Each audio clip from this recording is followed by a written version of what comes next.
dedans, donc il dit bon bah je vais aller vérifier la cave. Donc il descend à la cave, on descend tous à la cave finalement, et la cave, rien. Rien qui avait bougé, on a même supposé pendant un moment donné que le boom qu'on avait entendu juste avant, ça venait de la cave. Rien, il n'y avait rien qui pouvait tomber au sol. Mon père a vérifié, pas de rats, pas de bêtes, pas d'insectes qui étaient là et qui auraient pu causer ce bruit. Donc là, on commençait vraiment à pas se sentir bien du tout. On est remonté de la cave, ma mère, elle s'est isolée avec l'agent immobilier en demandant qu'est-ce qui se passe, il y a beaucoup de bruit, c'est bizarre, est-ce que les voisins sont bruyants? On a tout de suite commencé à supposer des choses qui sont très cartésiennes en fait. Voilà, des voisins bruyants, des termites, des trucs bizarres, mais non, rien, l'agent immobilier, elle était particulièrement mystérieuse, mais bon, à première vue, il y avait rien quoi. On faisait notre petite vie, tranquille, et au bout d'un moment, alors je saurais pas dire combien de temps s'est écoulé entre le premier événement et celui-ci, on entend un cri. Un cri terrible. Il était féminin, c'était un cri féminin. Je saurais pas dire si c'était un enfant ou une femme, un adulte, j'en sais rien, mais en fait, ce cri, c'était un cri de douleur, et ça nous a tétanisés quoi. En fait, ça nous a glacé le sang. On s'est dit, mais qu'est-ce que c'est?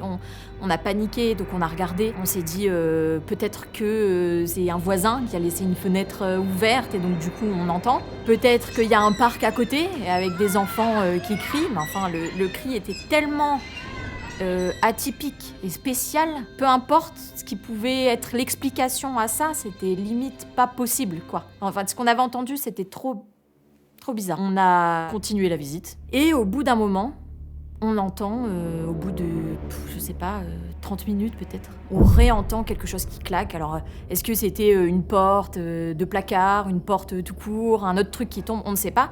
Mais là, ça faisait trop, en fait, il y avait trop d'éléments.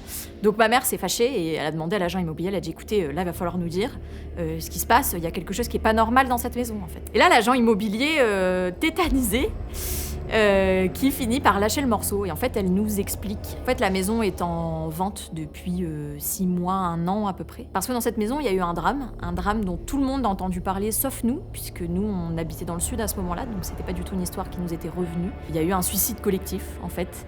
Il y a le père qui a pendu ses 2 enfants, sa femme, et qui ensuite s'est suicidé par pendaison. Donc il y a eu toute une famille qui s'est retrouvée pendue là pendant des jours, des semaines, dans cette maison. Et depuis, toutes les visites qui ont été faites dans cette maison se concluent par un échec. Il n'y a personne qui ne veut acheter cette maison. Je suppose parce que toutes les personnes qui ont visité cette maison ont vécu des choses similaires aux nôtres. Et je ne sais pas si cette maison a trouvé acheteur, mais en tout cas, nous, on a été convaincus de ne pas acheter cette maison.